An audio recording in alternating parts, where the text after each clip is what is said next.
anyway. Oh, and then Rodney Cook. And another one.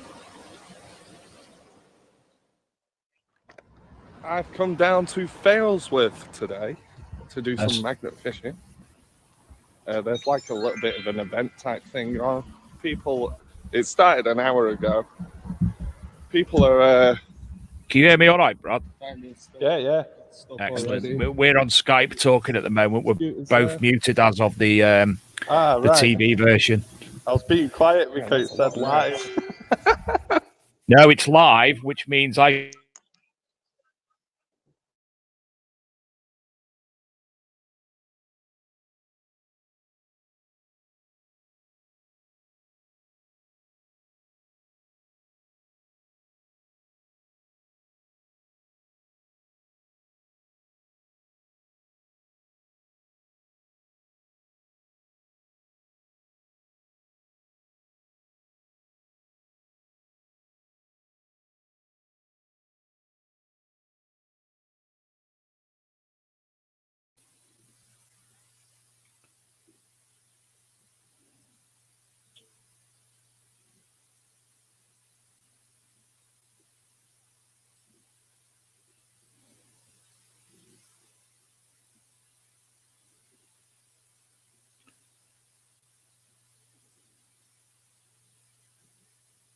Right, Brad, I'm going live now, mate. Is that all right?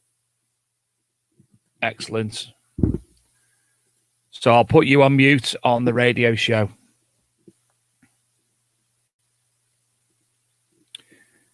It's Thursday, it's 8 p.m, and it's the big metal detecting radio show.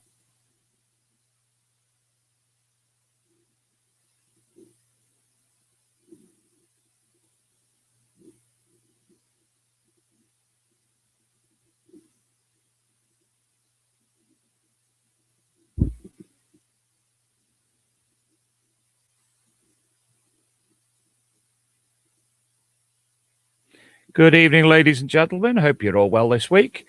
It's Thursday, what are we at now? Lost track of time. It's the 20th of February, 2020.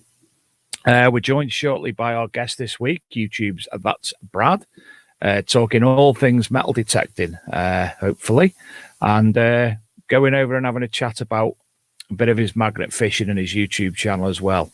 But we're going to try and concentrate tonight on metal detecting.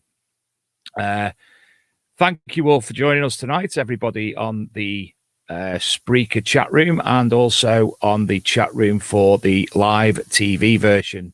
Welcome all this week. So straight into our news. Big one today, which was popped up by the metal detectives. They made me aware of this one. A 3,000-year-old gold ring found in Cumbria.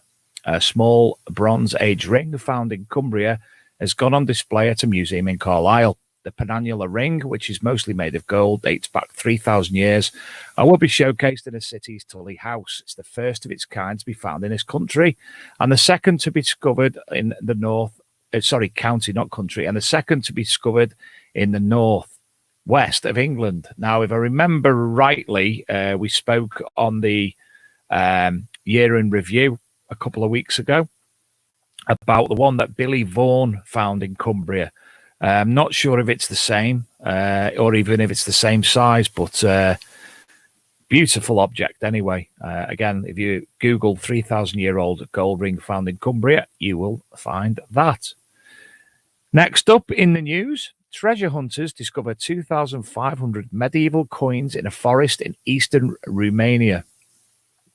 A museum curator said that the 7 treasure hunters dug up an earthenware pot containing the coins and handed their finds over to authorities. He said the 2,517 coins came into the possession of the Bauzow County Museum on Monday after they were found in a forest in the village of Spataru. He said the medieval coins have previously been found in this county, but this was the biggest find to date. Museum archaeologists have said gone to the site to learn more details about the find. Kostash said that the coins needed restoration work as they were in an advanced state of degradation. I'm having one of them nights I can't speak. Sound quality's all right. TV's all right. I can't speak. Degradation. After which, we'll find a way to put them on display for the public. Nobody was available at the Museum of Tuesday to provide any other details about the coins. Next up, construction workers stumble across old pots with £1,300 of ancient Roman coins inside. Now, this is in Tomeres in Spain during this week. 19 pottery jugs were discovered in the Zouden Park where the workers digged ditches. The urns were packed with coins showing an emperor on one side and various depictions of Roman stories on the back, reported the Spanish newspaper El País. Now, if you go onto Archaeology World and you look for the construction workers stumble across old pots with £1,300 of ancient Roman coins inside, you'll be able to see the images. My colleague Luke was kindly scrolling through the images on the TV version, and you can actually see the ditch and the old-looking pots, actually called amphoras, that were there in the pit. And absolutely stunning. 19 of these, all filled. Lots of images of them in the museum after excavation and whatnot. Beautiful find, absolutely stunning. The investigators floated the hypotheses that the money was set aside to pay imperial taxes or army levies, reported El País. The jugs appeared deliberately concealed underground, covered by a few bricks and ceramic fillers. But yes, please go and have a look at that, especially people who are interested in history, Roman coins, anything like that. Archaeology World, that website was.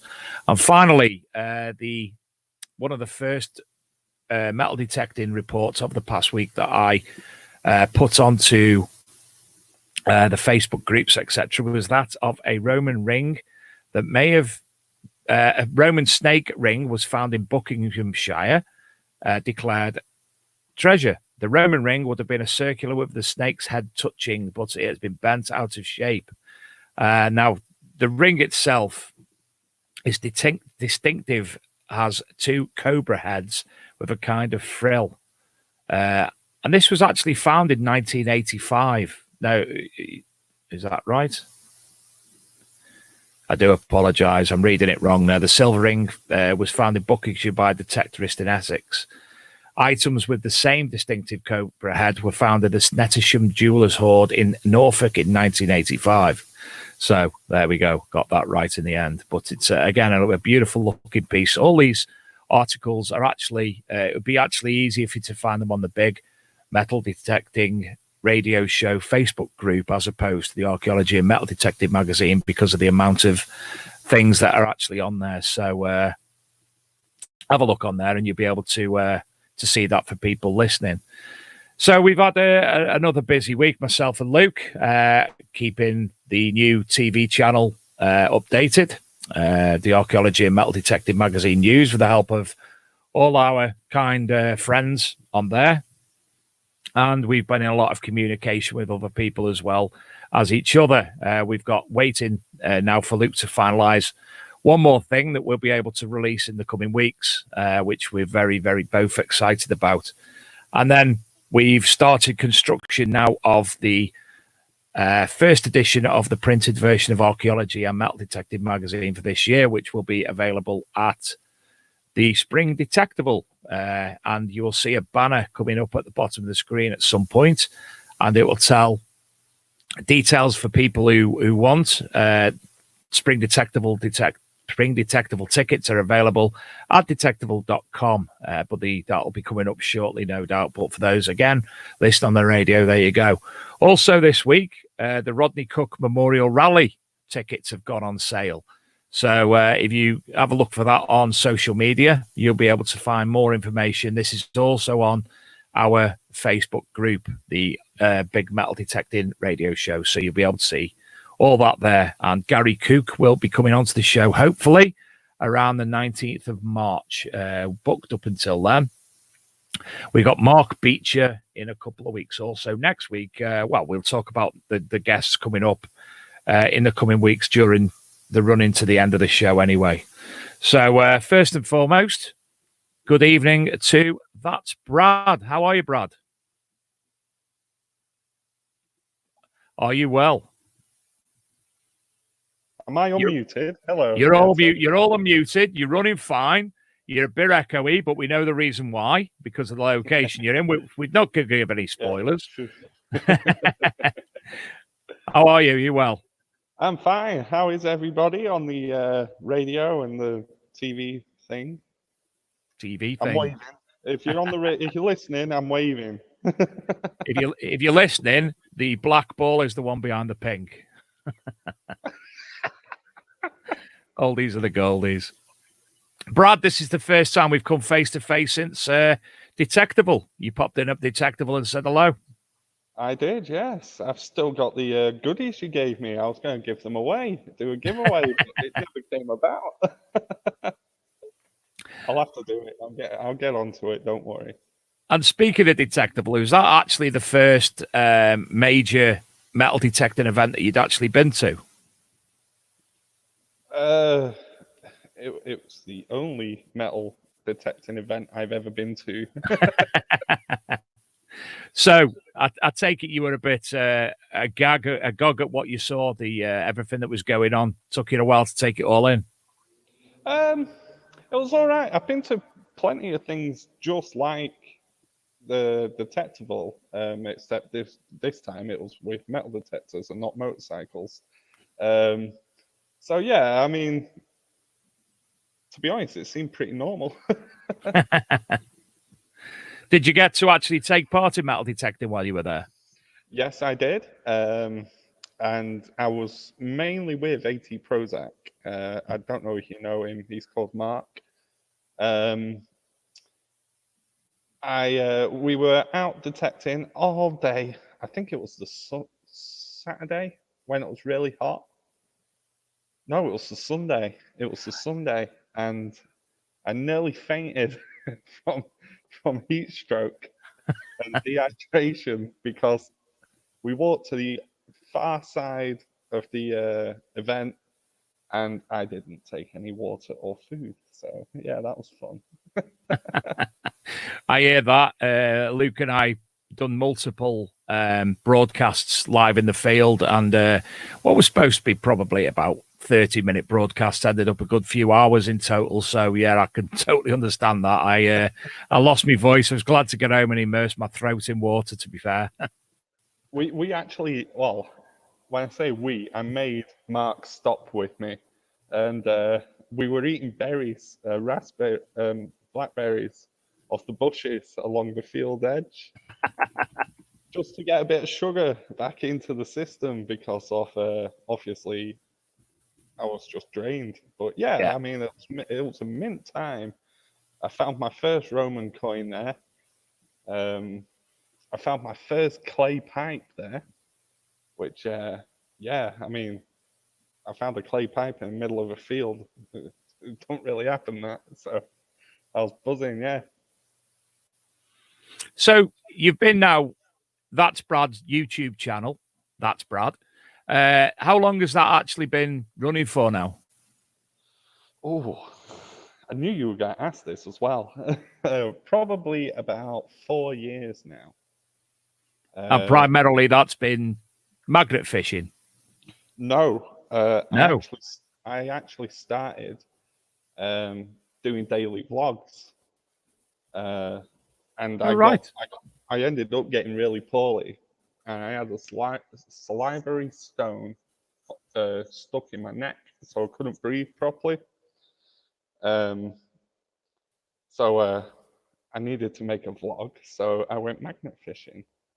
Oh. And now it's one of the very most highly popular viewed type of videos in the UK. So that's yeah. Fantastic. I honestly didn't know that you were doing the blog. I thought you were primarily a magnet fisher. No. Well, the thing is, though, my first ever magnet fishing video got like 60,000 views. So obviously, being a YouTuber, you're like, I'll do that again. And that got a lot of views, and it just carried on from there. I mean, if you go back to my first ever magnet fishing video, which I think is called "Found a Sunken Boat Whilst Magnet Fishing" or something like that, you can see a massive lump on my neck. It's proper sticking out, pushing into my windpipe. And that's what you said. How you became ill. That was that. Yeah. Wow, that's mad. That is mad. And you've had a lot of success at it. Sorry? I got that from eating a biscuit. Really? Yeah. The amount of biscuits I have, I should have loads of them. Where was I then? Yeah, magnet fishing. You've made multiple magnet fishing videos now. Then you've met a lot of people through the subject as well. Yes. I think I'm on about, off the top of my head, I must be on around 120 magnet fishing videos that I've made. Yeah. I've traveled all over the country. I've gone to news, I've met thousands of people, spoke with thousands of people, and met loads of amazing people. I mean, if it weren't for magnet fishing, I wouldn't be here now. Sounds daft, but I wouldn't be, where the channel is now. Yeah. And obviously, I metal detectors. Well, to be honest, it's anything history. I've always loved history-related things. And my first original video before magnet fishing and metal detecting was an urbex video of old abandoned buildings. So, yeah, I mean, I've always been in that sort of area anyway. And just over the years, this is where I've ended up. So, obviously, you continue doing that. You've come on to metal detecting. How did that come about?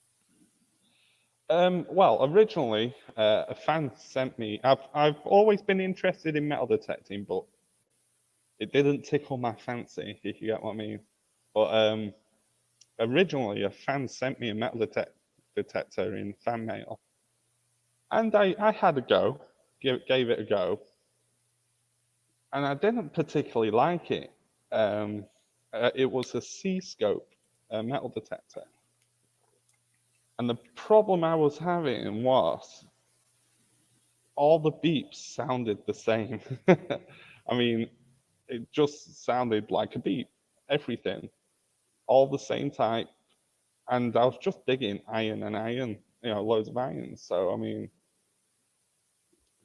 obviously, I didn't find it really interesting. But for some weird reason, I came back to it, and I don't really know why. I just did. And now I prefer metal detecting more than magnet fishing. So when you came back to it, that was about 6-7 months ago? No. I've been dabbling with it for probably about a year and a half, 2 years. But about 8 months ago, something like that, that's when I started to proper think about it, get into it, and be like, right, well, I need permissions, I need to get this done, and stuff like that. And that's when I started going out properly to metal detect. Using the C-scope? No, I ended up buying a Garrett Ace 250. The thing that legends are made of. Absolutely fantastic starter machines. I started with a C-scope. Yeah, started with a C-scope. Then bought an Ace 250. Then I got sent a Dr. Otech metal detector to play with. To which then I sold the Ace 250. And then I had like a hissy fit and left YouTube. And then I came back to YouTube and got a Nocta Macro Simplex. and that is the go-to machine currently. How are you doing with that? I like it. That it's got some stuff I don't like about it, but I do like it. It is a good machine, and it's fully waterproof. I mean, for the price, that's for a fully waterproof machine, and it is good. It's just there's little things that niggle at me, like everyone with every type of detector, they'll have that things that niggle at them. So I have mine with that, but other than that, I mean, it's great. Mm. So, what would you be out of the four machines that you've used? Then I take it C-scope wouldn't be your favorite. What is your favorite? It'll be the simplex, yeah. Yeah. Yeah. And is it as simple to use as it states in the title? This is coming from somebody who is very, very, very bad with technology. Yes, it's simple, but no, it's not. It's dead simple. If you just want to turn it on and go, it's great. But once you start getting into little details like discriminating and other stuff like that, it can be a little bit tricky to navigate. To which I've had plenty of help with South Coast Detecting helping me fix mine, because I managed to change all the settings on it to not read anything. So He's a very lovely man, that Mr. Weedle, isn't he? yeah. Well, to be honest, without him, it would have been knackered. I proper messed it up. I don't know how I did it. And what array of finds have you had then? Obviously, what did you have your Roman with? Was that with the Ace 250? That was with the Ace 250, yes. It was the Ace 250 with a DD coil. Yeah, is it 14-inch DD coil? Something like that. I borrowed that coil off Digger Dawn. She lent it me because of I didn't like how small the coil was on the Ace 250, and as a newbie trying to get used to a machine, I want as much coverage as I can get. So yeah, she lent me her coil for it, which was very kind of her. To be fair, Brad, when it comes to size, I prefer bigger for now. I prefer the bigger coils. I had a Nel Tornado on my Mine Labs, the Xterra 705, and of the three coils that come with the Router Salter 71, which I use now, I prefer the bigger coil again for just the same reason as yourself, ground coverage. I think because I'm the size I am, my swings are possibly a little bit bigger than other people's, and therefore I need that little bit extra pickup personally. Yeah, no, I completely get you. I mean, the simplex that comes with a quite big coil, on it, but it's standard. I would like. They haven't brought new coils out yet, but I would like them to bring out just a little bit bigger, so it gets that more ground coverage. I mean, I'm 6 foot, so when I'm swinging the metal detector, with the simplex on full length as well, I just feel like a little bit more ground coverage would do me a little bit better, if you get what I mean. I've just got a bump in now. Tony Kaywood's just asked a question. He's come on to watch on Facebook the show, and he's asked. He can see some of the comments, but not all. Tony, if you see in the little window here, currently says it currently says now Rob Random. Yes, Tony. If you see the little red logo for YouTube, then people like the one currently, El Capello, Detectorist Phil Griff, Treasure Ed, are all on YouTube, and you'll get John Bradbury. He's on Facebook currently. So, yeah, you've got multiple platforms that's this being streamed to. So, thank you all for coming to each and every one of those platforms. Thank you. It really does mean a lot to us. Sorry, Brad, I was just wanting to explain that to Tony. So he's old and he gets confused. No worries. I'm surprised I actually got on here. I don't know how to work a webcam. Do you know, I've just had a text while we've been speaking, Brad, and it's something that might interest yourself. Well, sorry, I was tagged in a post. Jason Massey from Detecting for Veterans, he's actually running, or he's looking at the moment for people who are interested. There's a dig coming up in Cheshire, over 600 acres of land. So I'm sure you'll be like to be kept abreast of that. Yeah, I'm actually on their Facebook. Did you say Detecting Veterans? I think, let me just check to you. Good evening, Scott and Kimmy. You've just allowed to me on there. Yeah, it's in Detecting for Veterans, the Facebook group. Yeah, I'm on their thing, so I'll see it anyway. So yeah, I'll tag you in it as we speak, and then you're all sorted. There you go. There's the tag. Yeah. I mean, group digs are what got me into metal detecting a lot more than anything, really. So you've been. I've noticed you've been out with Digger Dawn. Seen some photos of you, obviously on Facebook, and she speaks very highly of you in that sense. Have you been on with a few with Dawn? Only with group digs. Yeah. We haven't done any private permissions as of yet. There is some stuff in the works there, so I'm not mentioning anything just yet. But yeah, I mean, it's always fun when I'm out with Digger Dawn. She's dead nice to me, and she's very patient when she's trying to explain stuff to me. Am I right in saying that I saw you at, I can't remember what the name of the business is, Detecting Holidays in Shropshire with us sometime last year? Oh, no, that wouldn't have been me. I don't think it was. No. I thought I saw a picture of you there with her. I can't remember his name. Mine's gone blank. Robert I'm going to say his name wrong. Keniston. He's a friend of the guy who runs the digs. We had him on as a guest on the All Metal Mode UK, but my mind's gone blank. Getting old.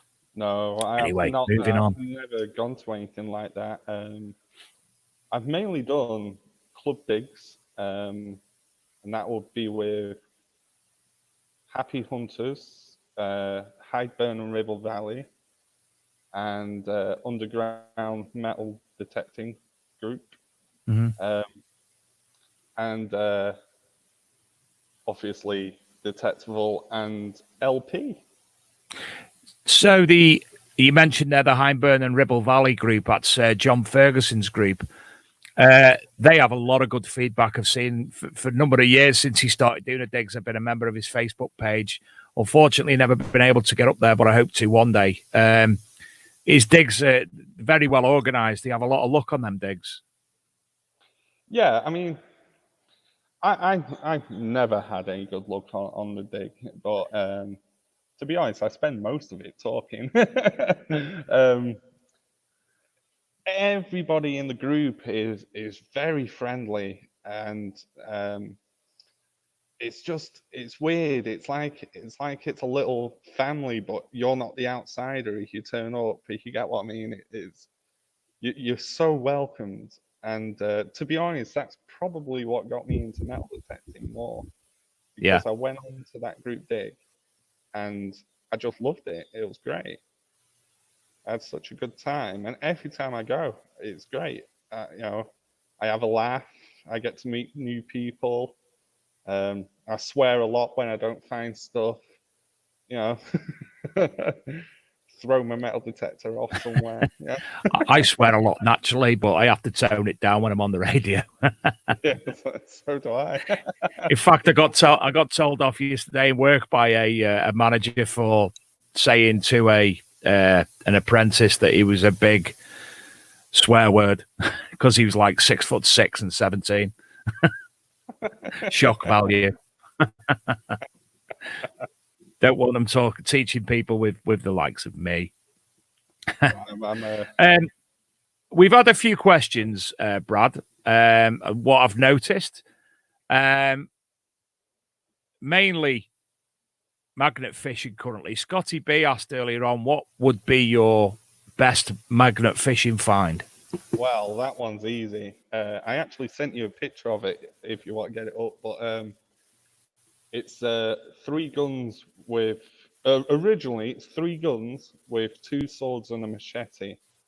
The picture I sent you, I cleaned up, which is there they are. They're on the screen. So I've got a Roman sword. It's a replica, by the way, and 3 pistols, 3 revolvers.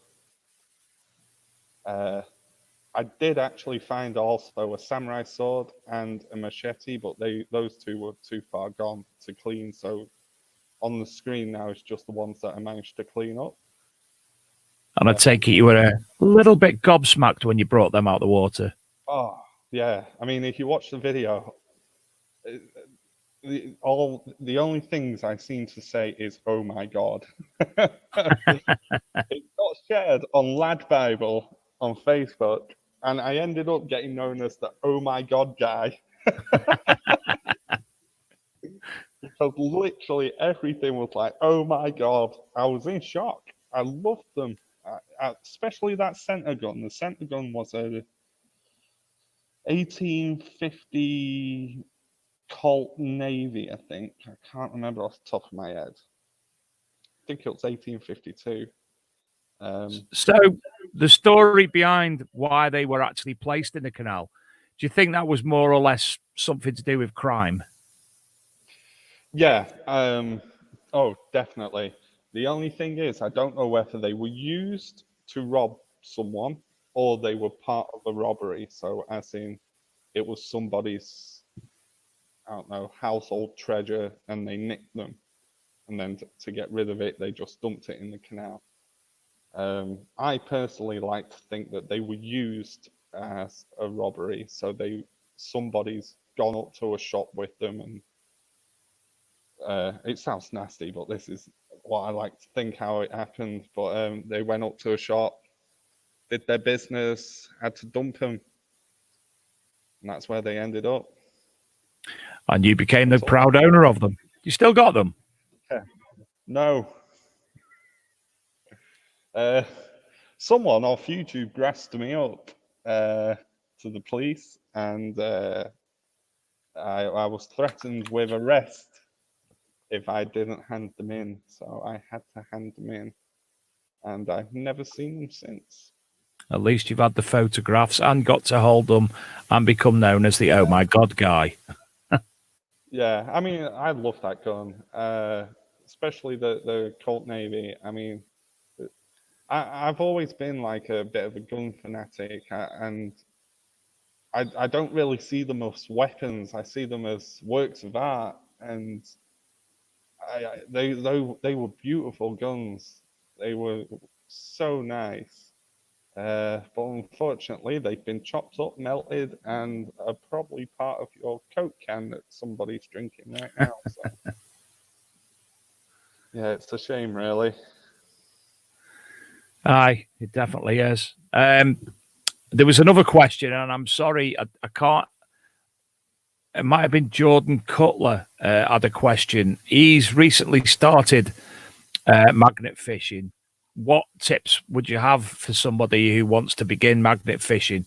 I think he lives quite rurally, so he's looking at the best type of places to go. Okay. Well, first off, if you go to my YouTube and click on playlists, there's a playlist called How to Magnet Fish, where I give you loads of tips on what to do and what not to do, and what to do if you find a bomb or grenade, loads of stuff like that. Saying it on here, I would say try and magnet fish mainly canals. Rivers and ponds have big rocks in, and you will probably end up losing your magnet, whereas a canal is mainly smooth because it was dug out of the soil and then lined with clay.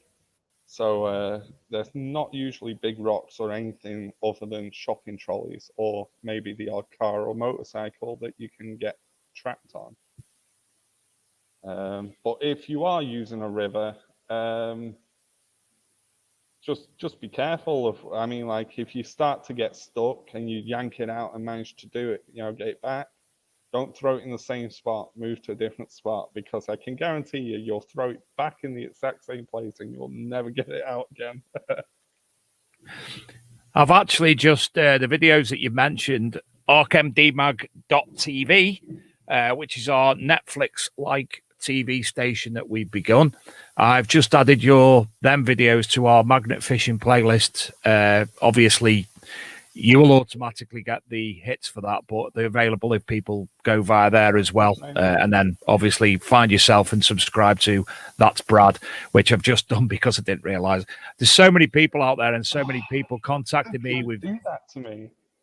It's not that. Honestly, there's so many people that, subscribe to this. And I watch videos and I forget so many people to do so. I've got multiple people saved, and I'm going to have a clear out at some point as well, because there's people who don't even make YouTube videos anymore for the last couple of years that are on my subscribe list. So I'm there now anyway. So for people who are watching on the TV version, this is the ArcMD Mag TV channel that you can see at the center. This is archmd.tv. You'll see all of what's it about, and you'll see that one. You'll see there's descriptions and everything. And basically, the one they're looking at the moment is the metal detecting for beginners playlist. I don't know what Luke's doing anymore.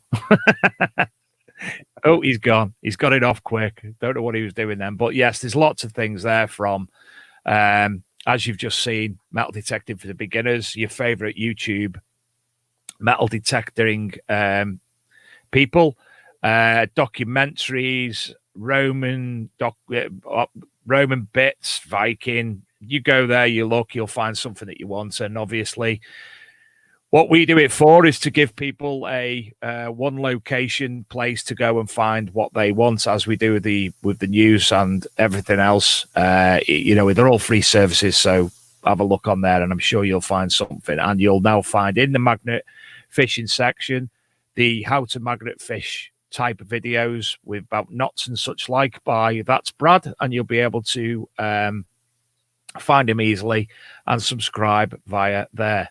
Look at that one. Dump some bottle digging. I like that one. Oh, that's something I want to do. I want to start doing bottle digging. Do you know, Brad? I'll join you. I know one location. I've spoke to people in the past who do it quite often. And there was actually a news article in my local newspaper a couple of years ago, which they asked me to comment on. A gentleman had a farm, and there was people coming from Liverpool to this farm near Congleton. I think it was actually Goresworth, where Goresworth Hall, Goresworth, the Jester, and what have you is. And they were entering his site at night, digging up his ground, looking for bottle, etc.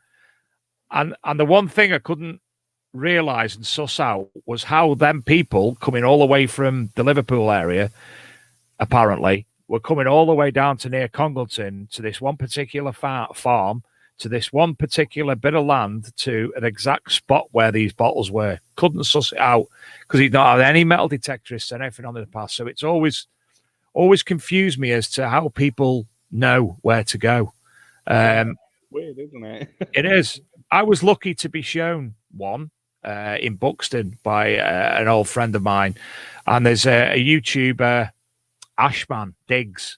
He's from Buxton, and he actually goes to this same location that I know of. So that's the only site. I only knew about it because I was shown it. But middens, bottle dumps, anything like that always confuses me unless you're told directly by somebody. Always gets to me how people know where to go. Well, there's actually, whilst I was magnet fishing a river near myself, I actually found what looked like part of a bottle dump. So I would like to get there at some point. The land is unoccupied. It is just derelict land. So, and half of them are out in the open anyway, so you don't really have to do any digging. Is a good friend of mine in the metal detecting community, Andrew Jones of Metal Detecting Britain and Beyond. He's I think he was pointed out by a local pub there was a dump behind there, and I know he had a lot of good luck bottle digging. I hate people. In fact, my brother and a gentleman who lived across the road from me growing up, Mick, he's actually, in fact, I got his business card here, I think. His name's Mick Murphy, and he's from United Cavers Exploration Team, and he's actually on one of the if people go missing down caves and that, he's automatically contacted to go looking for them and help out, what have you, as part of that team. I can't remember what it's called. But obviously, being caving and what have you in North Wales, they open up a lot of mines, they open up a lot of caves people haven't seen for years. And I remember as a kid, it's all coming back to me now, the amount of old bottles that he had from finding down these old shafts and caves and whatnot was phenomenal. And there's some really beautiful bottles as well. Yeah, no, there's friends of mine. I don't know if you've heard of them. They're called Blazing Magnets on YouTube.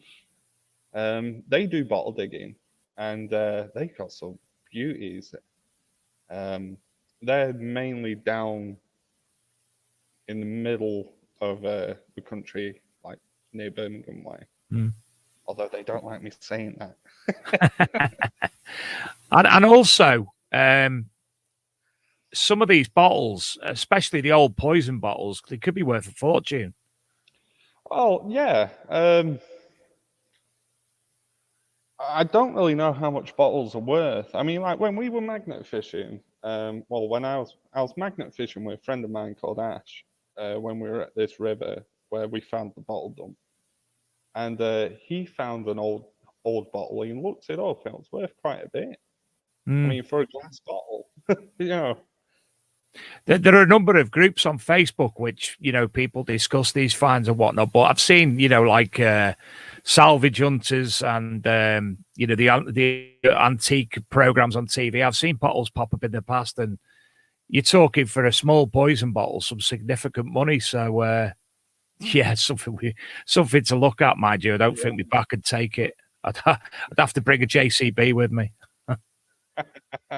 No, I'd love to do it. I mean, it's something that intrigues me. Like I said at the start, anything to do with history, I just love. I've always loved it as a kid. You know, every Sunday my dad would take me to a castle.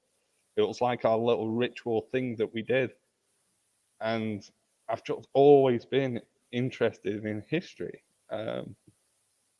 So yeah, I mean, bottles, they're part of history. I'd love to do that. Yeah.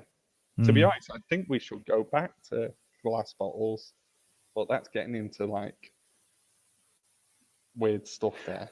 No, it's not. Luke and myself were at the National Council for Metal Detecting meeting 2 weeks ago, and one of the things that was discussed was that of green waste, and obviously something that I think we're all in the metal detecting community, or most of us in the metal detecting community, are very, very passionate about, is that of plastic bottles and such like, especially when beach detecting. Again, Andy Jones, I mentioned earlier, people who are going beach detecting now are basically picking up a lot of litter themselves. So I definitely hear you there. Yeah, I mean, I'm the same when I'm down the canal magnet fishing. I'm always picking up rubbish. I mean, there's just so much plastic waste. I think we should go back to the paper bag and plastic and glass bottles. I mean, it's a natural substance. It's made from sand, made from a tree. You know, why not go back to it? And it's not just that, Brad. I used to be a milkman. My brother used to be a milkman.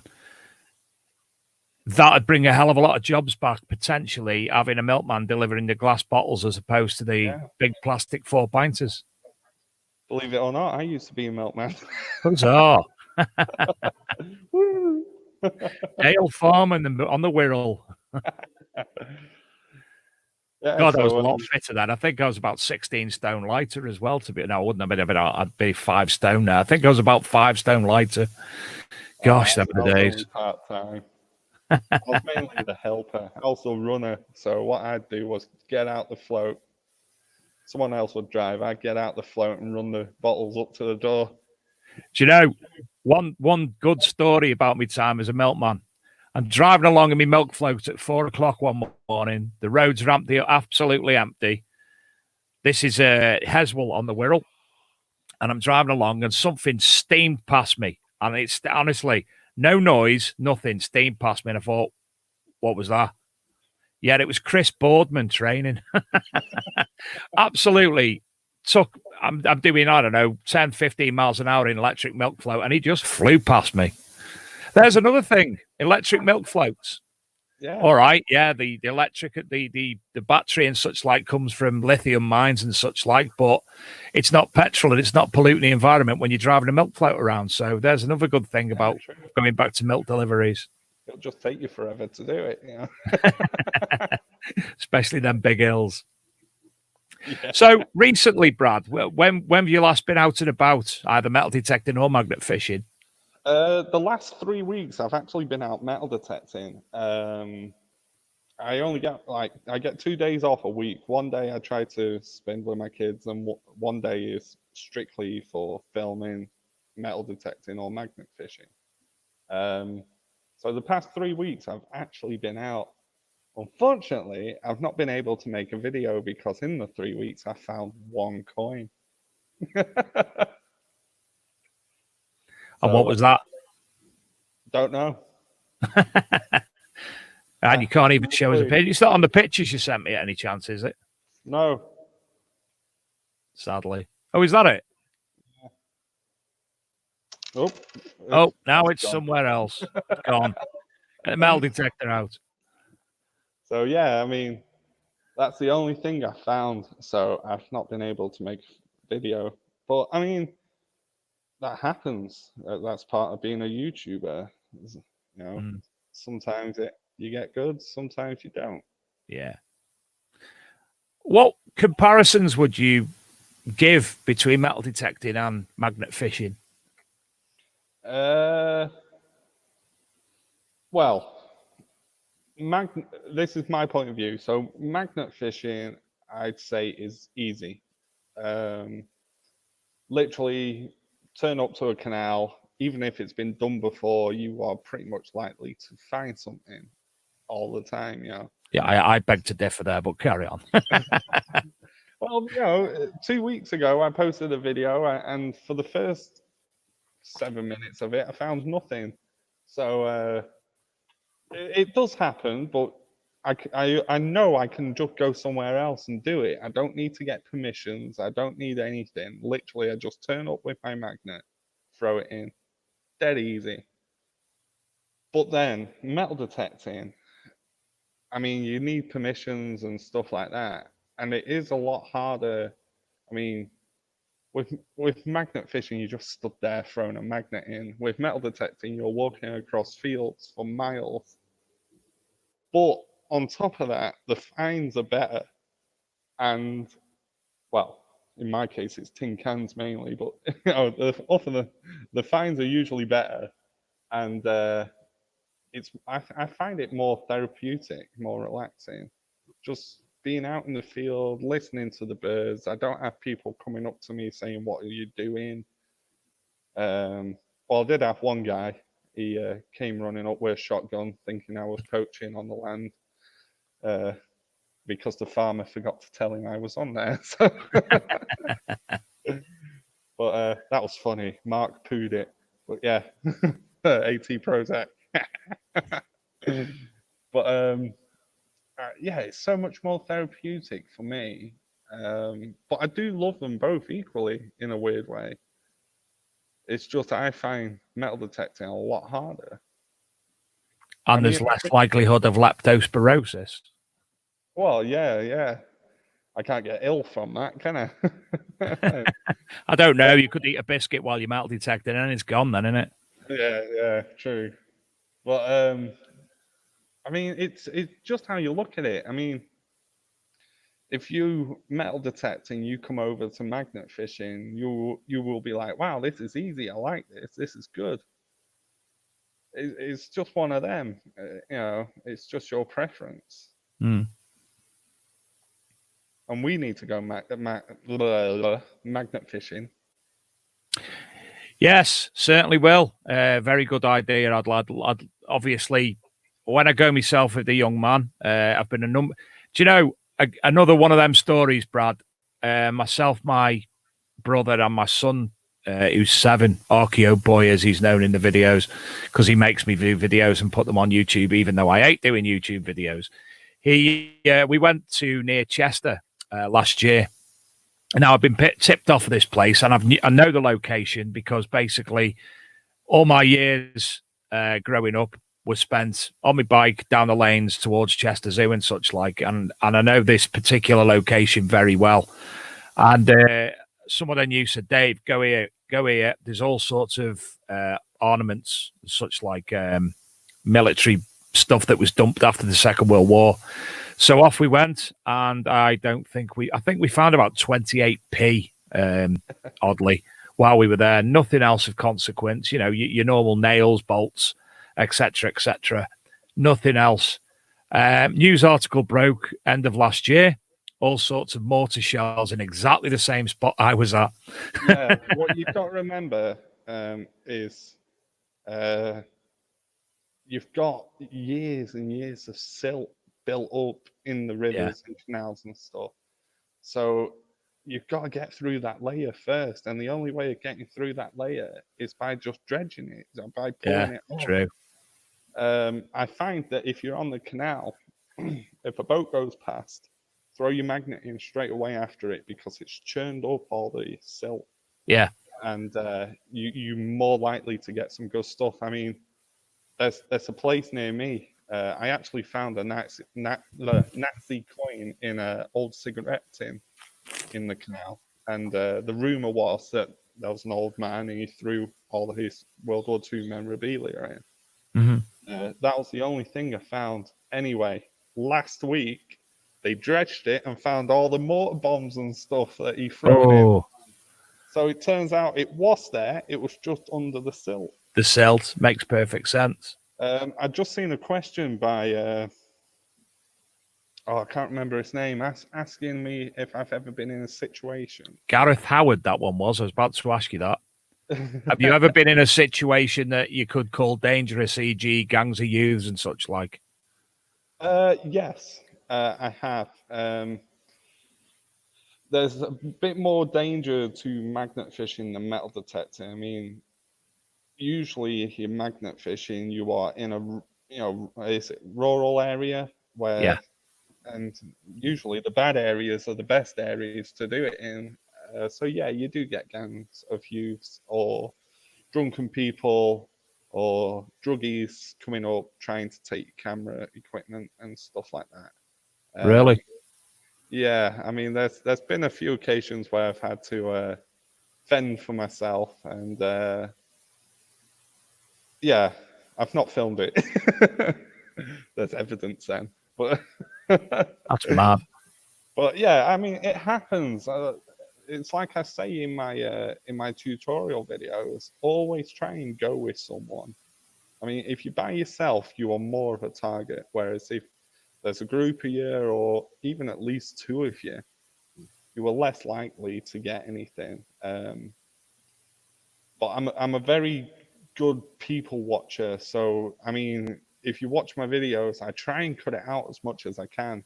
I'm always looking around. I'm constantly watching to see if anyone's sneaking up on me or something like that.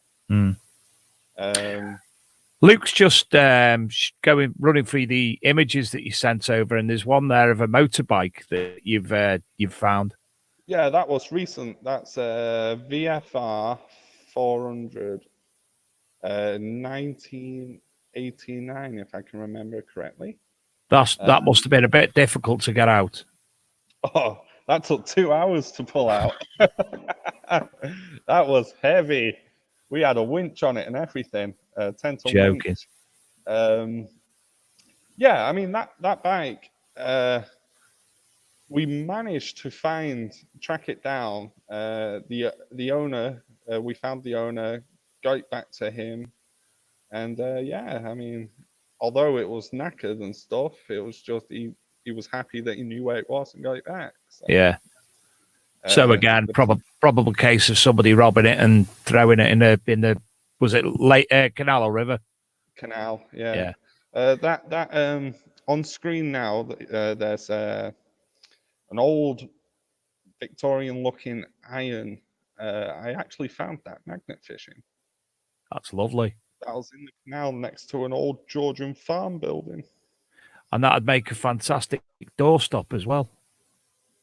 Yeah, I mean, my missus says it's just a big big piece of metal that's just getting in the way. But I mean, someone used that every day. That was part of someone's life. You know what I mean? So, you know, Brad, I've got a small anchor that I rust treated and sprayed black, and that's what I use as a doorstop in the front room.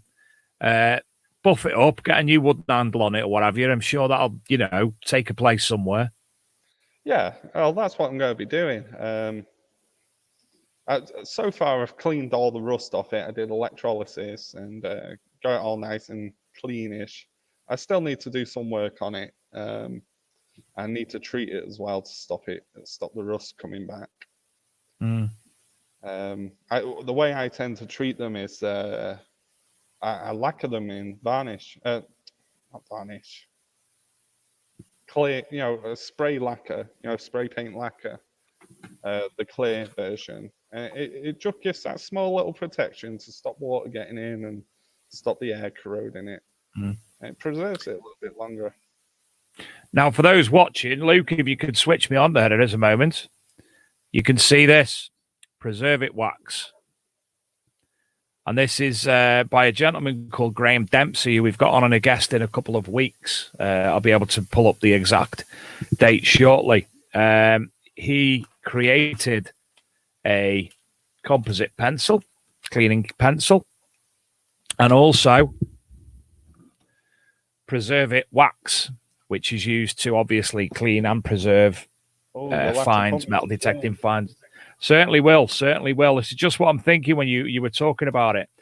The composite pen, it can do so much by the sounds of it, for cleaning encrusted surfaces and such like that, especially with, he's advised me some of the things to trial it on, which I'll be doing this weekend and obviously putting together some form of review. But Graham will be able to tell you more in depth in himself in a couple of weeks. But that's what I was thinking when you were talking then about some of the metal detecting fines. You use of electrolysis and such like. Obviously, we've got lots of different manners of, we've cleaned up silver coins, rubbing it in tinfoil and such like. There's so many different things you can do. And maybe that would be an idea for you to look at. And obviously, being more or less new to metal detecting, I'm sure there's a lot of things you can take from metal detecting, i.e. the cleaning and preserving, back to magnet fishing. Yeah, definitely. That's one of the biggest issues I have, and that's preserving something. I mean, obviously with magnet fishing, it's been in the water now. Well, it's been in the water, it could be years, 20 years or more. So pulling stuff out and trying to preserve it, it can be a bit difficult. So yeah, I mean, I have actually been using quite a lot of stuff I learned from metal detecting to do stuff with magnet fishing.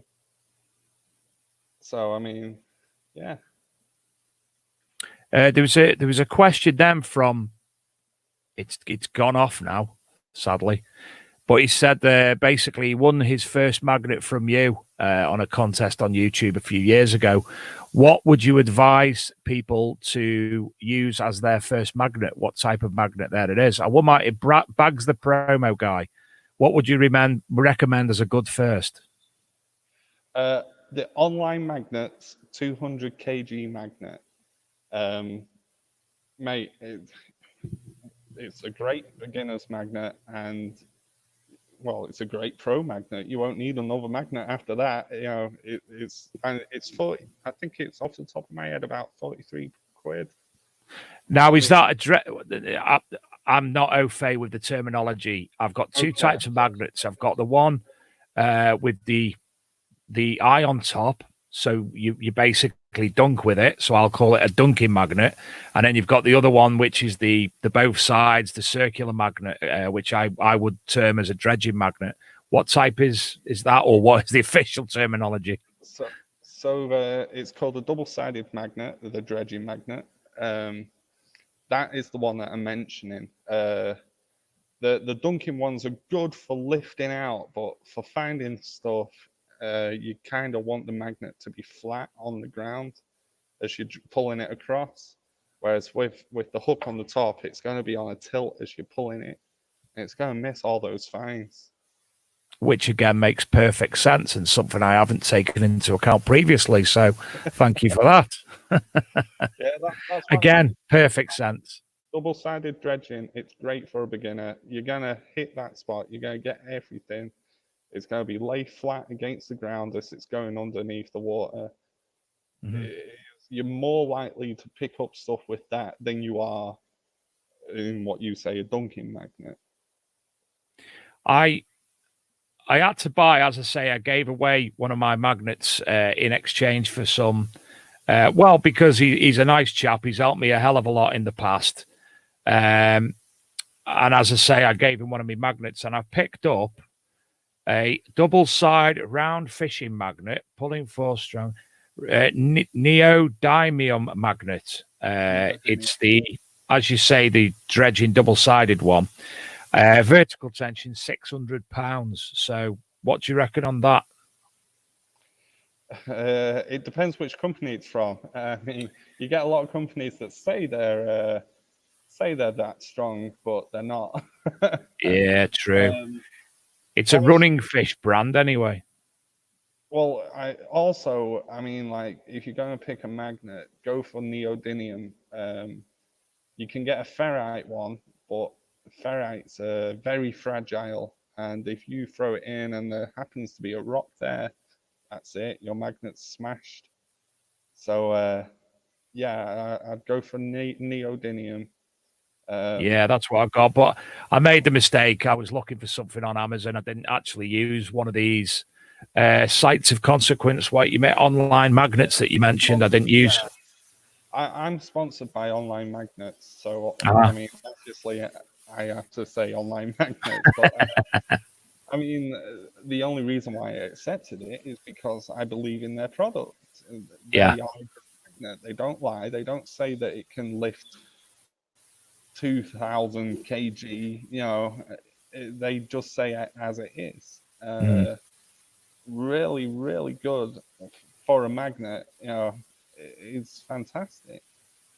I'm actually just looking now because I've never been able to do the conversion.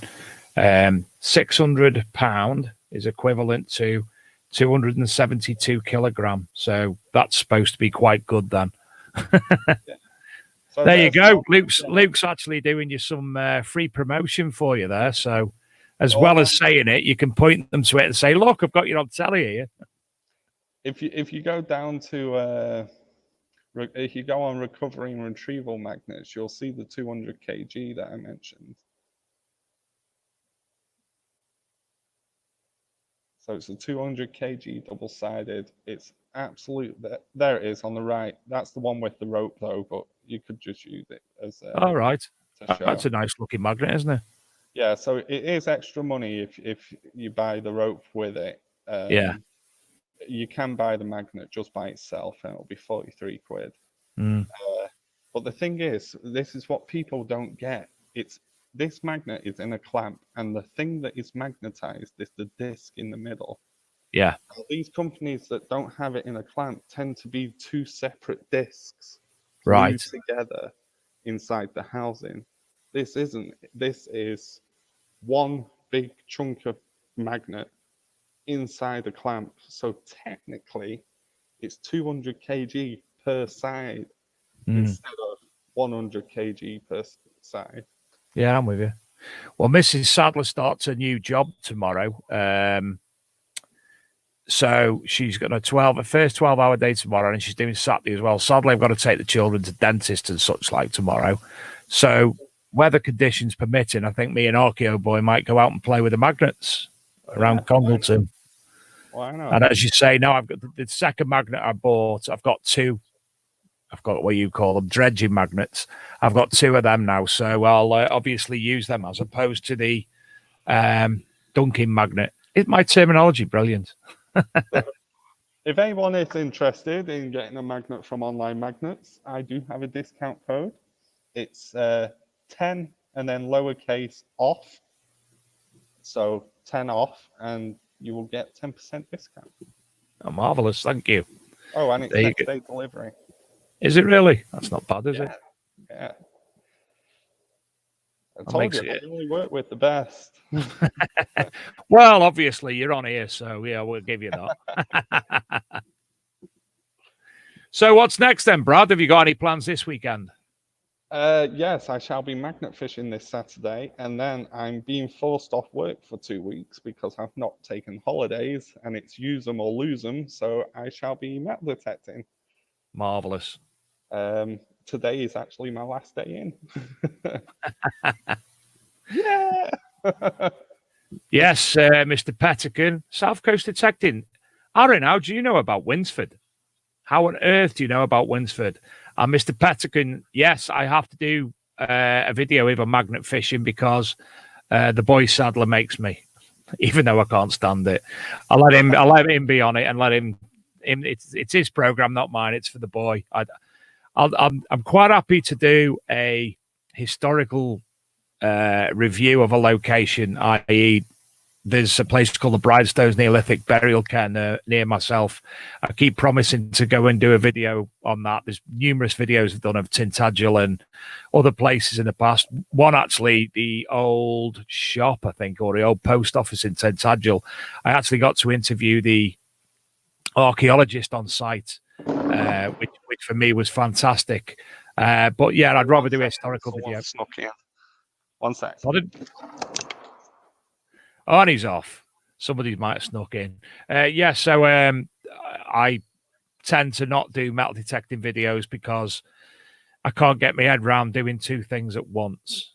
And as I say, I would prefer to video the boy and let him have the fun of doing magnet fishing. But all of these will be on the archmdmag.tv anyway in the near future. So while he's away checking what he's doing, I'll run through the lineup for the next couple of weeks. Now, next week, it's a totally new type of guest to what that we're used to on the big metal detecting radio show. His name is Mariusz Milka. He's a Polish gentleman who lives in between Poland, England, and Croatia. And next week he will be broadcasting from Croatia. He is he produces photogrammetry of heritage, i.e., the reason we got in communication was because we shared a number of his 3D imagery on the Archaeology and Metal Detecting magazine. Basically, I'll go scuba diving and using very, very posh photography kit, take multiple photographs of submerged things, i.e. boats. There's all sorts of things, anchors, whatnot, in different areas. And he makes that into a 3D version, which you're able to look at on his website. And it's absolutely fascinating. As well as that, though, don't be thinking we're going away and just doing about scuba diving and such like. He's also a metal detectorist as well. So you'll be able to hear a lot about that side of what he's done in different countries, Croatia, Poland, and England. I'm just running through the lineup for the next couple of weeks while you were away, Brad. Sorry about that. Don't worry. Kids sneak into my centre. Marvellous. So, I had to go and scream at them.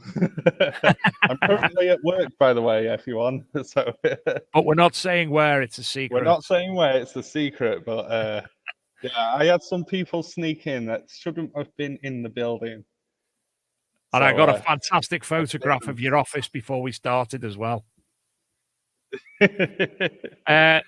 So next week is the 27th of February. On the 5th of March, we introduced Mr. Mark Betcher of Detectable and Metal Detectives, and we'll be talking all things detectable and spring detectable and whatnot. Following that, mentioned earlier, the 12th of March, Mr. Graham Dempsey, the Preserve It pencil and wax developer. And then provisionally, we're just waiting for confirmation on the 19th of March, Mr. Gary Cook discussing the Rodney Cook Memorial Rally, last year's totals, what we'll look forward to this year, and much, much more. So that's our current lineup for the next 5 weeks. Look how ahead of schedule I am. And I also know Luke's got 1 or 2 people in the bag to include in the coming months as well. I didn't know that, Mr. Aaron. Aaron Weedle actually used to live in Wentford about 20 years ago. Very small world. I was actually working in Wentford probably around 20 years ago for a company called, I was working for a company called Cleanright Industrial Cleaners and working in Northwich and Winsford for a company called Wiztech, which you may have heard of a long time ago. God, my eyes were clearer and less baggy then. You probably would. I probably, do you know, it's me and Aaron have got so many synchronicities, it's untrue. We're both published authors in exactly the same field for one. So it's there's a number of things. We also found out a couple of weeks ago, because his name popped up on another group that I'm on, is that we're both former employees of Butlins as well. So we've got multiple little synchronicities going on. So it wouldn't surprise me. What's that? Brad is going to talk about the Dr. Otech machines. Yes, she wants to give mention to the Dr. Otech machine and your thoughts on that. Yeah. Right. The whole idea why I wanted to bring this up is because I'm doing a raffle. I, a few months ago, was given 2 machines by Dr. Otech, which are, how would you say, a budget metal detectorist machine? Would you say it like that? My experience, as looking at it as a complete newbie beginner, I think it's an amazing machine. For the price, it's 100 quid, and I'd say it's really good. It's not the best, but you got to remember this is aimed at very new beginners, and I think it's absolutely fantastic. Now, what I'm doing is, because I was given a spare, is I want to raise some money for the Princess Trust. They make wigs out of people's hairs for children with cancer, but it costs £550 per wig to make. Wow. They get a lot of hair donations, but they don't get a lot of money donations. So what I want to do is do a raffle at like £1 each, and try and raise some money. So I mean, if you end up following me after today or something, just look out for that. I'm planning on starting it around the end of February, so next week. Well, any exposure you need on that, obviously, we're more than happy to give mention to that anyway on our social media sites and whatnot. So any pointers you want to give, if you make a video with all the details on, we'll play that for you, no problem. Thank you very much. Yeah, I should be releasing it. I'm going to film it this week whilst I'm off work. I should be releasing it around the end of February.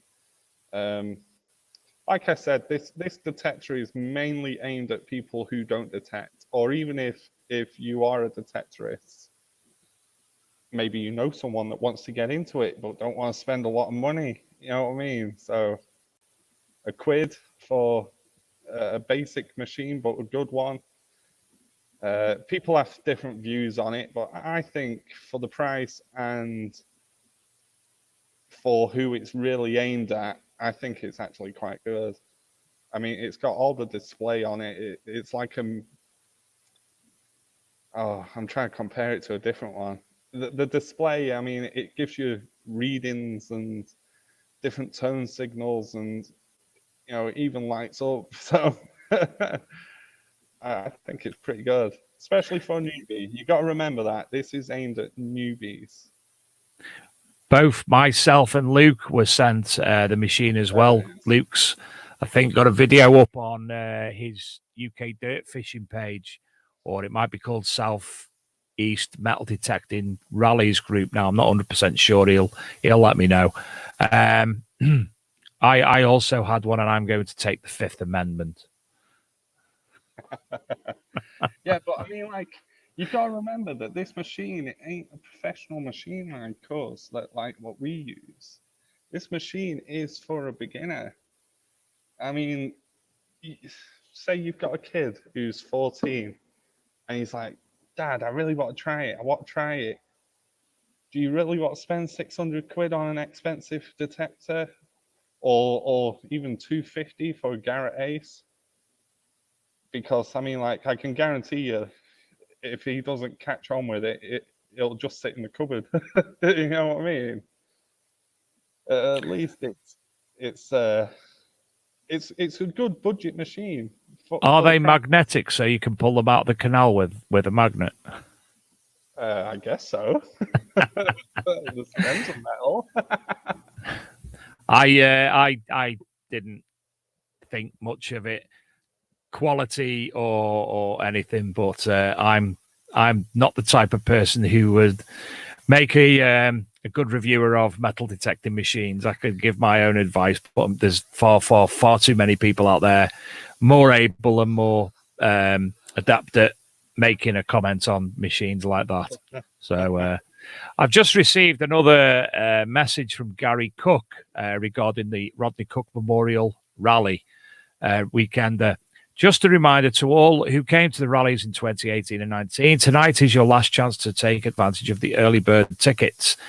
Please, if you want to purchase a place at this year's event, check your emails, as tickets will go on general release tomorrow. So the Rodney Cook Memorial Rally general release of tickets takes place tomorrow. 250 tickets have been sold since Monday night, which is incredible. A huge thanks to everybody from the Rodney Cook Memorial Rally team. So please, if you are interested in going to the Rodney Cook Memorial Rally in Wiltshire, I think, this September, please keep your eye out for all the information that you'll need. As I say, tonight is the last chance for the early bird tickets. And myself and Luke went last year and thoroughly enjoyed it.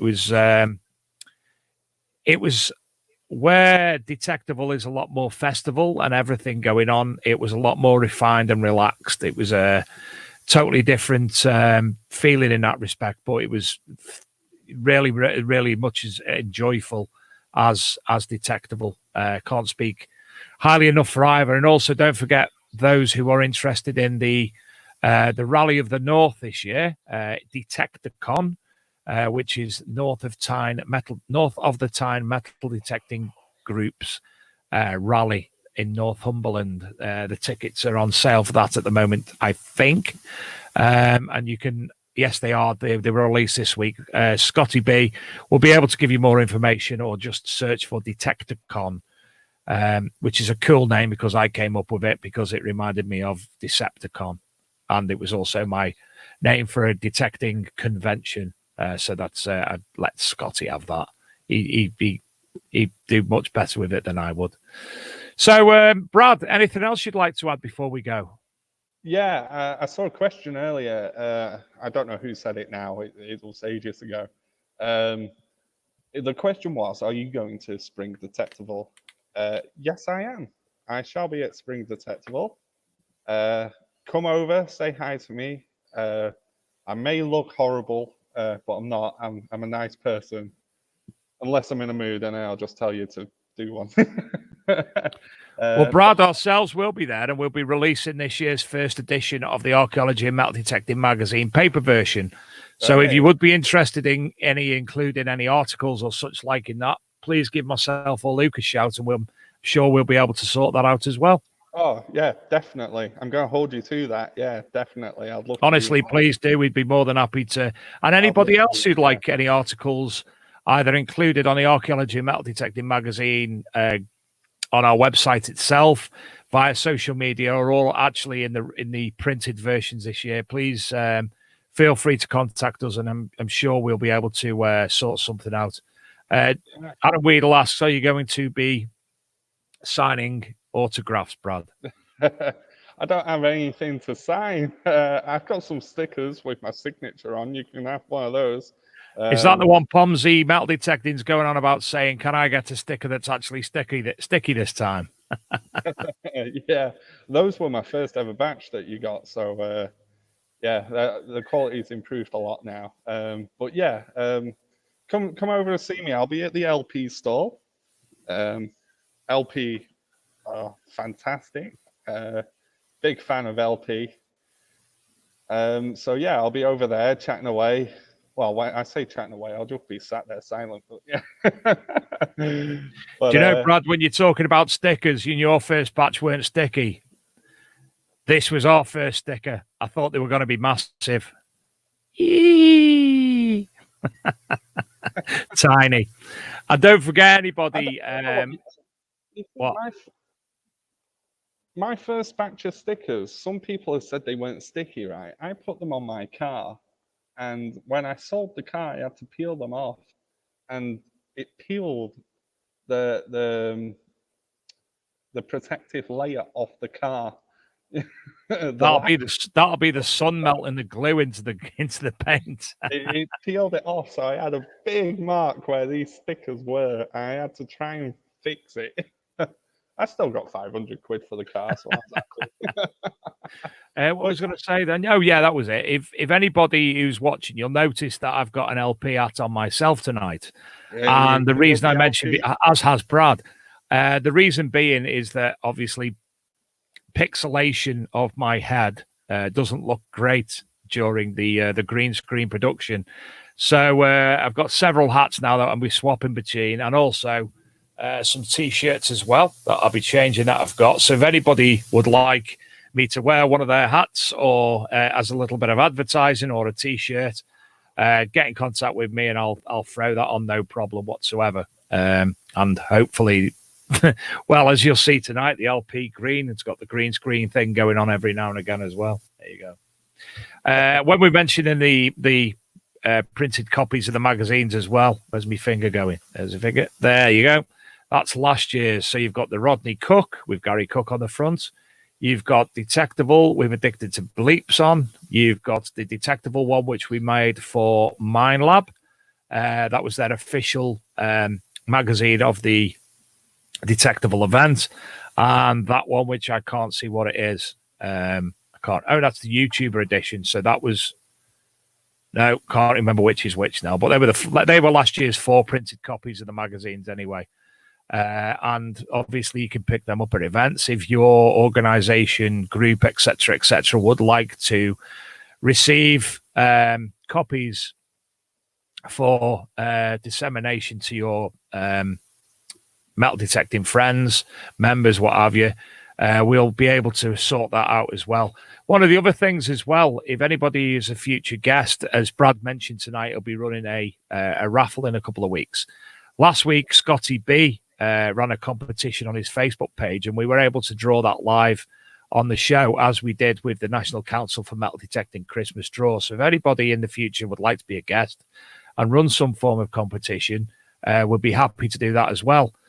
South Coast Rallies Metal Detecting Group actually do a semi-regular event where people on their Facebook page, they will get all the names, then do a random name generator, and the people who or person who wins in that random name generator generally receives a free dig via South Coast Rallies Metal Detecting Group. So again, any groups who would like to do that, again, promote their rallies, please contact me. And if you could you run it in your own time and then contact me during the show, and we'll be able to announce who the winner of that is. So anything like that, please feel free to contact us. And if there's anything else you'd like to put through our social media, any, as I say, articles or anything else, again, please give us a shout. Brad, it's been an absolute pleasure speaking this evening. Yeah, thank you for having me. And I hope you're going to find a big stick now and go hunting youths. Yeah, well, they're out the building now, so we're all good. Brilliant. Before we go, let me just say, thanks for having me on the show. It's been great. I've had a proper laugh, other than those idiots coming in.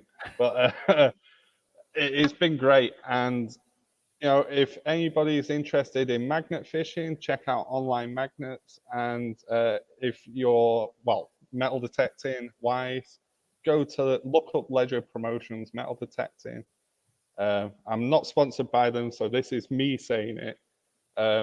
They are a really good metal detecting shop, and their team is awesome. They know how to have a laugh and make the hobby enjoyable. So yeah, Brilliant. go check them out if you need a metal detector. A last comment from Aaron Weedle at South Coast Detecting.